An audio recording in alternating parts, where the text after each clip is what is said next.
El segundo es semejante a él. Amarás a tu prójimo como a ti mismo. Estos dos mandamientos se sostienen toda la ley y los profetas. Palabra del Señor.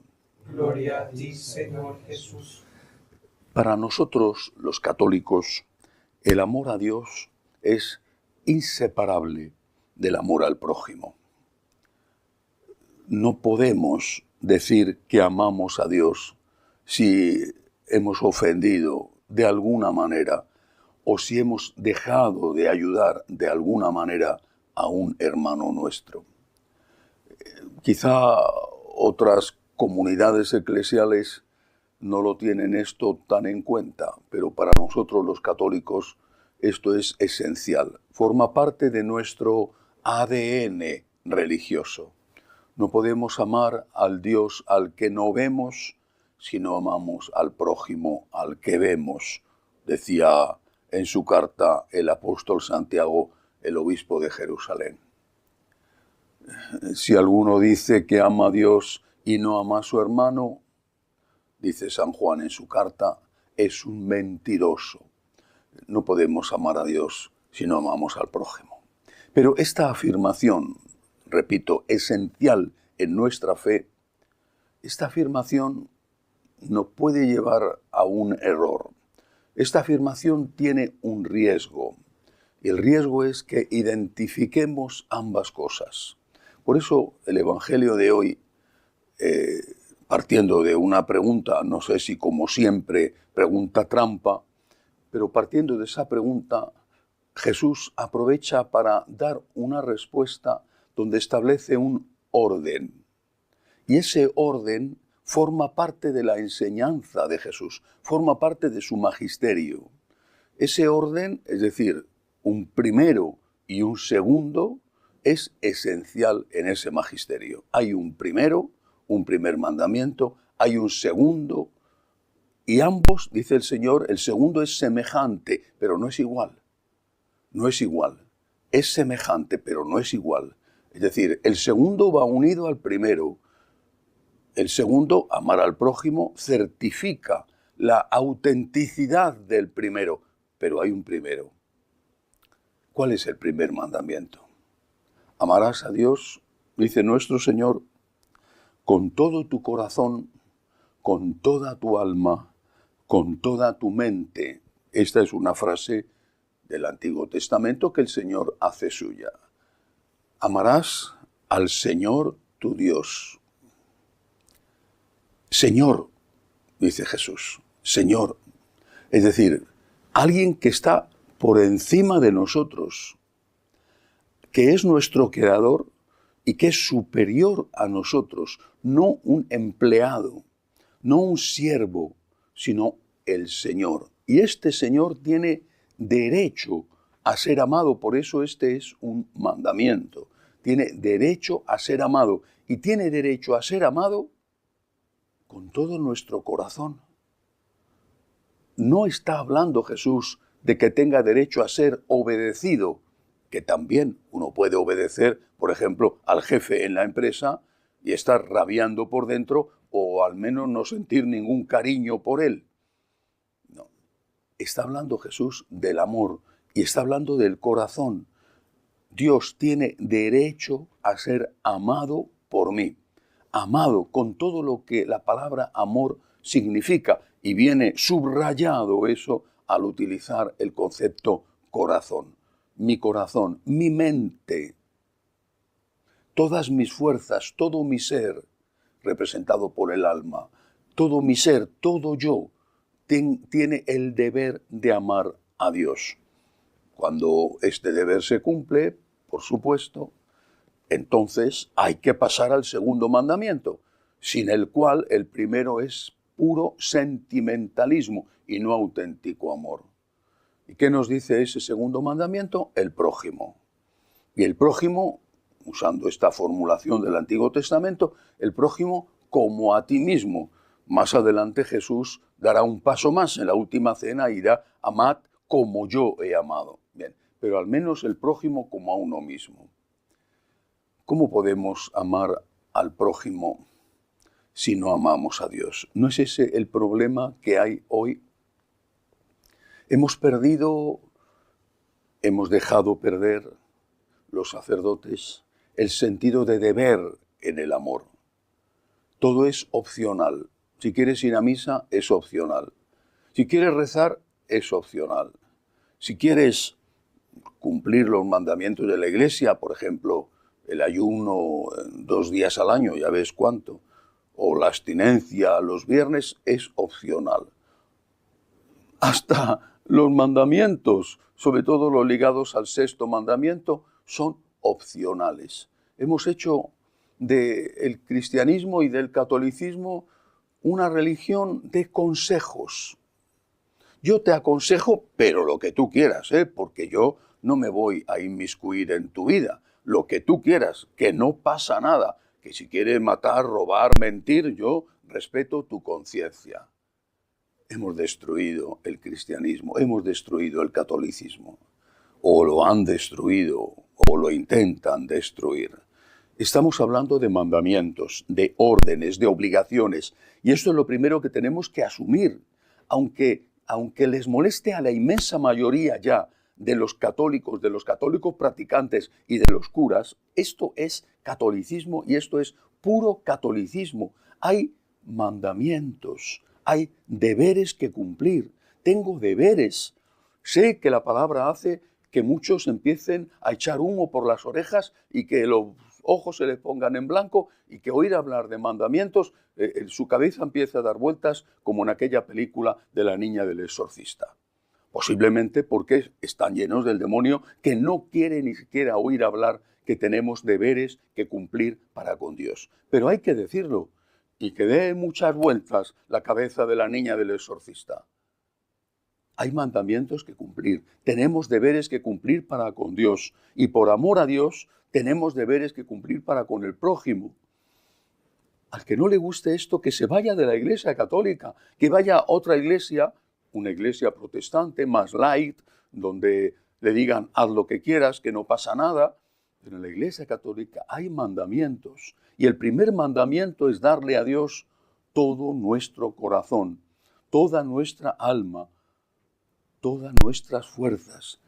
Por ejemplo, la oración. ¿Cuánto tiempo dedicamos a la oración? ¿Cuánto tiempo dedicamos a estar chateando por el WhatsApp o a seguir en las redes sociales los acontecimientos del país, deportivos, de la iglesia, de lo que sea? ¿Cuánto tiempo? Tenemos que hacer un examen de conciencia, serio.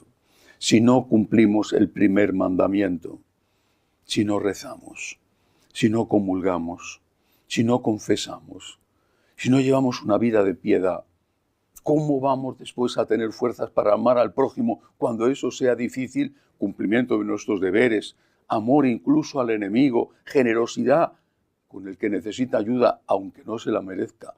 ¿De dónde vamos a sacar las fuerzas si no las sacamos de Dios? ¿Cómo las vamos a sacar de Dios si no estamos con Dios? La nuestra es una religión de mandamientos, unos mandamientos que nacen de los derechos de Dios que nos ha creado, de los derechos de Dios que nos ha redimido. Cristo en la cruz nos ha salvado. Tú eres el Mesías, el Hijo del Dios vivo. Jesús le respondió: Bienaventurado tú, Simón, hijo de Jonás, porque eso no te lo ha revelado ni la carne ni la sangre, sino mi Padre que está en los cielos. Ahora yo te digo, tú eres Pedro, y sobre esta piedra edificaré mi iglesia, y el poder del infierno no la derrotará. Te daré las llaves del reino de los cielos. Lo que ates en la tierra quedará atado en los cielos, y lo que desates en la tierra quedará desatado en los cielos. Palabra del Señor. Gloria a ti, Señor Jesús. Hoy la Iglesia celebra la solemnidad de San Pedro y de San Pablo. No son los fundadores de la Iglesia. El fundador de la Iglesia es Jesucristo. No son la cabeza de la Iglesia. La cabeza de la Iglesia, según el propio San Pablo recuerda, es Jesucristo. Cuando San Pablo habla del cuerpo místico de Cristo, dice que Cristo es la cabeza y nosotros somos sus miembros. Pero tienen una importancia los dos extraordinaria.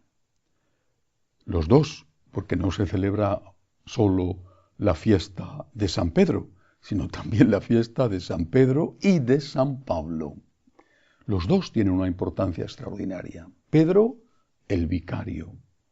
Pablo, el apóstol, que dice de sí mismo que es como un aborto y que no conoció personalmente a Jesús, pero estuvo ya desde el principio de la historia de la Iglesia, primero haciendo el mal, martirio de San Esteban, y después convirtiéndose en el apóstol de los gentiles, en el apóstol de los no judíos. ¿Cuál es la primera lección que tenemos que sacar de estos dos grandes de nuestra Iglesia? Que tenemos que aprender a distinguir la función de la persona.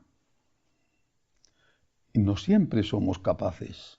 Es natural que un papa nos guste más que otro, que un papa nos caiga mejor que otro, que nos sintamos más atraídos por un papa que por el otro. Recuerdo cuando muere San Juan Pablo II que en el Vaticano se decía que el siguiente iba a tener muy difícil calzarse las sandalias del pescador porque le iban a venir muy grandes. Y no se sabía aún que el siguiente era Benedicto XVI. Desde luego una personalidad diferente a la del Papa San Juan Pablo II, pero una personalidad atractiva, extraordinaria, por otros motivos. Por ejemplo, la gran sabiduría y la gran humildad del Papa Benedicto. Tenemos que aprender a distinguir, a separar la persona de su función, porque si nos confundimos, corremos el riesgo de rechazar la función porque rechazamos la persona. Esta persona no me cae bien. Ya entonces dejo de lado no solamente la persona, sino también el carisma, la misión que esa persona tiene encomendada de parte de Dios para la Iglesia o para mí en particular. Esto sirve, por supuesto, no solamente para los papas, sino también para los obispos o para los sacerdotes. Habrá sacerdotes cuya personalidad, su entrega, su simpatía sea más atractiva. Y otros, por lo que sea, pues son más huraños, antipáticos. ¿Qué estoy siguiendo? ¿A Cristo o al cura? ¿A quién estoy siguiendo? ¿A Cristo o al Papa? Cuando le doy un nombre, y con frecuencia los papas se cambian de nombre, estoy diciendo que ahí hay una persona, pero que esa persona que se llama Juan Pablo y antes se llamaba Carol, que se llama Benedicto y antes se llamaba Joseph, o que se llama Francisco y antes se llamaba Jorge Mario, por citar los últimos casos. Cuando le doy un nombre, estoy dando el nombre a una persona. Pero después tengo que añadir Francisco Papa, Benedicto Papa, Juan Pablo Papa. Antes era Carol, ahora es Juan Pablo Papa. Me puede atraer más o menos Carol, pero yo estoy siguiendo a Juan Pablo Papa. Antes era Joseph, ahora estoy diciendo Benedicto Papa.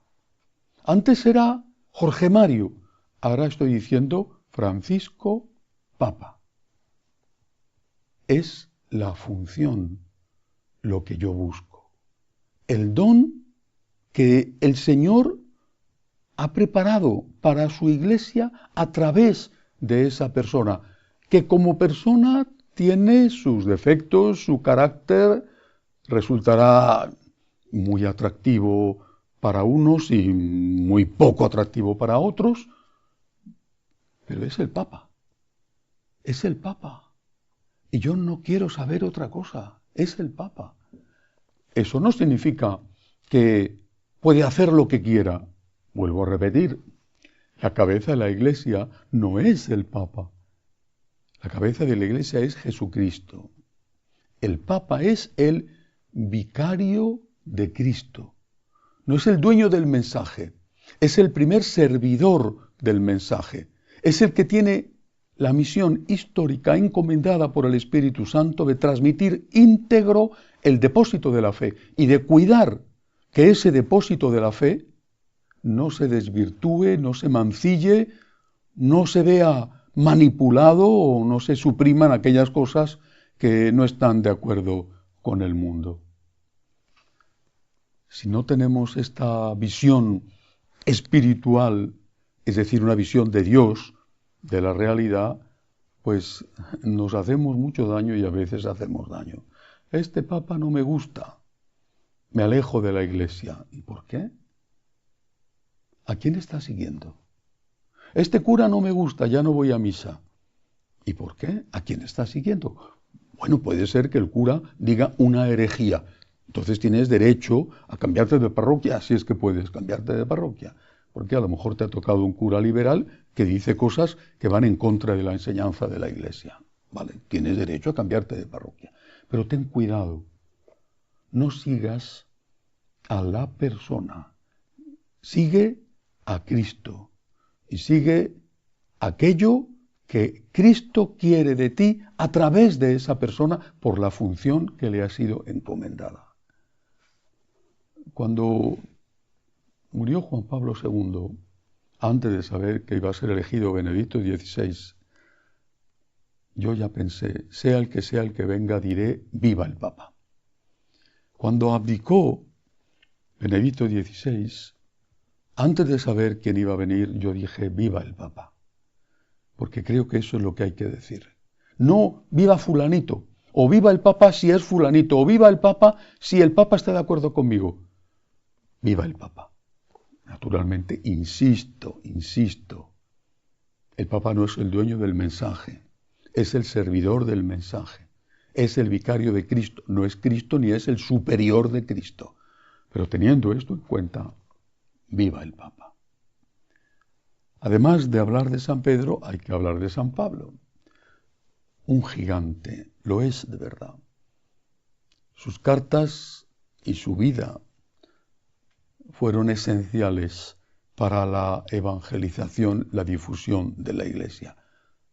Sus cartas son palabra de Dios, no palabra del Señor, como los evangelios, pero sí palabra de Dios, lo mismo que es palabra de Dios los Hechos de los Apóstoles, el Apocalipsis, el resto de las cartas que están en el Nuevo Testamento. Y eso es lo que hay que recordar, que es palabra de Dios, que no es palabra humana. Porque San Pablo, que tuvo momentos pues, de gran seguimiento, hoy es un apóstol prohibido. Me han contado que hay parroquias en las cuales cuando toca leerse San Pablo en la lectura de la misa diaria o en la segunda lectura del domingo, se niegan a leerlo y ponen otra lectura de la Biblia o de un escritor cualquiera. Me han dicho que esto se hace. ¿Y por qué? Pues porque consideran que San Pablo es un homófobo, que San Pablo es un machista y que San Pablo no refleja la espiritualidad de Cristo, eso dicen ellos, sino que refleja el pensamiento de su época. En un mundo machista, San Pablo es machista y lo que enseña San Pablo no puede ser aceptado como procedente de Dios. En un mundo homófobo, San Pablo odiaba a los homosexuales y lo que enseña San Pablo no puede ser aceptado como procedente de Dios. Pero San Pablo resulta que escribe y dice a los maridos que cuiden de sus mujeres como Cristo de su Iglesia. Muy machista no parece que sea, ¿eh? Y San Pablo no vivía en un mundo homófobo.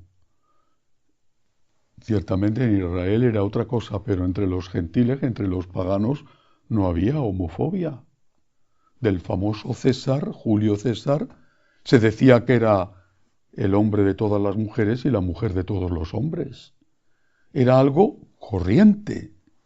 Así que si él rechaza la homosexualidad, el ejercicio de la homosexualidad, perdón, no es porque estuviera influido por su época y por su cultura. ¡Qué poca cultura demuestran los que afirman eso! San Pablo, lo que ha escrito es palabra de Dios. Y si es palabra de Dios, no es algo que esté sujeto a las modas o a los imperativos culturales de su época. Si hoy leemos Romanos, leemos Efesios, leemos Filipenses o leemos Corintios, tenemos que leerlo no como el que lee algo de un escritor pasado de moda, que no está de acuerdo con lo que hoy dice el mundo, sino que tenemos que leerlo porque estamos leyendo la palabra de Dios.